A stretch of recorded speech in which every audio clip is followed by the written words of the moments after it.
What's up, guys? We got a transmission leak today. Ford F-150. This is a 2003 model year.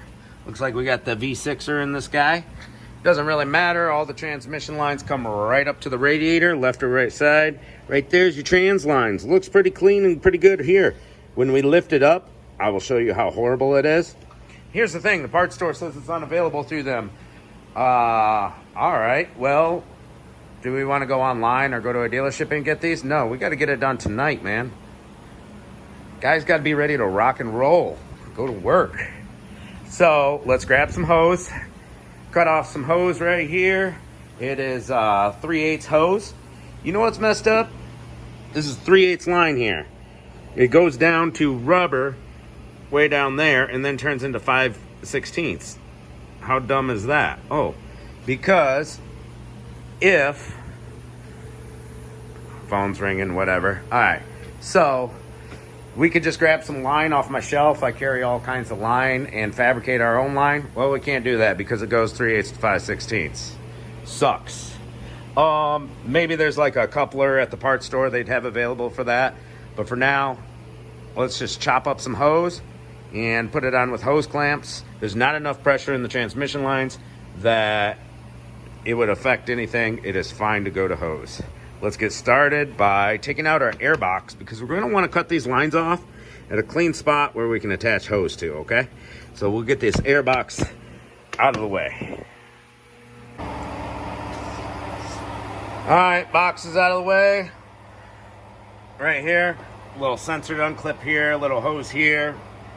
Mass airflow sensor there. Didn't have to take it off, just push it out of the way. And I use my Dremel tool to cut the lines off. So we just got a snip, and they swivel once they're cut off. You can actually take these out of their homes pretty easily, out of the trans if they're not rotted. So we got them snipped at the top. Bottom one was a little harder to get to, but no big deal. The big thing is we don't want sharp edges when we put our hose on. All right. You can also just snip them however way you want, cut them off, whatever type of saw you have. You can use a pipe cutter or a line cutter.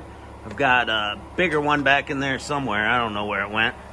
But yeah, let's get our lines cut off. Now, let's lift it up in the air or crawl underneath of it, whatever you got to do, and check out those lines. Before lifting it up, I decided to shove a hose down in there. I routed it down the ways of the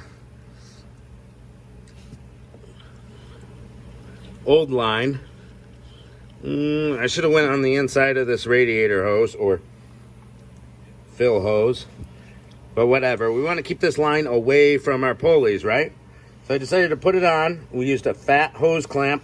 That's a 5/16 or 8mm socket on these fat hose clamps, and you can get to it and tighten it real easily if you got some extenders. All right, so now we're already attached there, and let's make sure we keep track of our lines. This one right here, the short one that went to the bottom, so we got to see where it goes. It's way over there. Yeah, it runs over there. You can see the lines. All right, now let's lift it up. That way we don't have to lift it up and down a bunch of times. All right, let's get up underneath this sucker. You can see our hose that we have here, right there. You can see our old line. This is where it was leaking, seeping out of the rust. So we want to tear all this out. We got to figure out where we want to connect to. Those are pretty rotted there. There's a little clean piece here, but that could rot out in the future. So we want to take it all the way back. And here we go. They're clean here. Nice and rust free. Little speck of rust there, but it's clean going back. So this will be a good spot for us to chop to. Let's chop these. We're gonna mark which one we're going to. So our hose is on our lower line, which is the inside one, which is here. We follow it back. It's on the top of the bracketing. So our hose, our first hose is gonna go on this line here, the top one.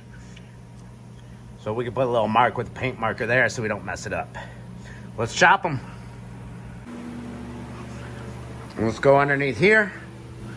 So the lower line to the radiator goes to the top line on the trans line.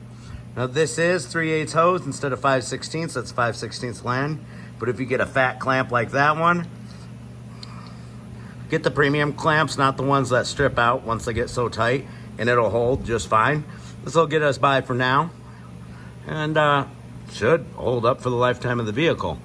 But there we go. We got to run one more line, and I find it easier just to start the line at the top and then run it where you want. See, this one tucks right in there, and I put it through the existing transmission hanger, bent the hanger backwards a little bit, put a zip tie around it. We're going to the sway bar here. I don't like going to the sway bar. I kind of wanted to go like up here on the radiator, but that would bring the hose close to the belt, so I'd have to bring a hanger or something down. For now, we're just going right to the sway bar link. It'll be fine. Sway bar link doesn't move. Maybe a little pivot here and there, but we got some extra slack. That's a good thing.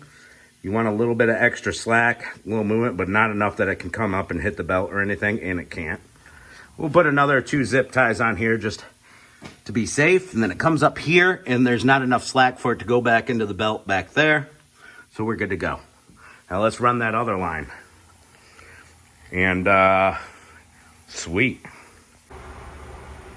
All right, let's finish this video up. Trying to get some stuff done tonight. All right, so I ended up double clamping it at the bottom for safety on the 5/16 size line, and put everything back together, our air breather and whatnot. There's that right there. And we got it tied up real nice and good everywhere. It's not going nowhere. Extra zip ties, keep it in place. So I started it up and checked for leaks. That's number 1. Everything looked good. Take it out for a test drive on the road. Get through all the gears, get it shifting, get the engine up to operating temperature. Come back, park it on a level surface, keep the engine running, and check your transmission. Your refill's right here on the passenger side for an F150. Had to add 2 quarts to it, and she's all filled up. And after it was all filled up, all the way up to temperature, double check for leaks on your bottom lines, especially in your top lines. Everything looked good, and she's all repaired for now. Replacing some metal lines with rubber hose on the fly. Thanks for watching, guys.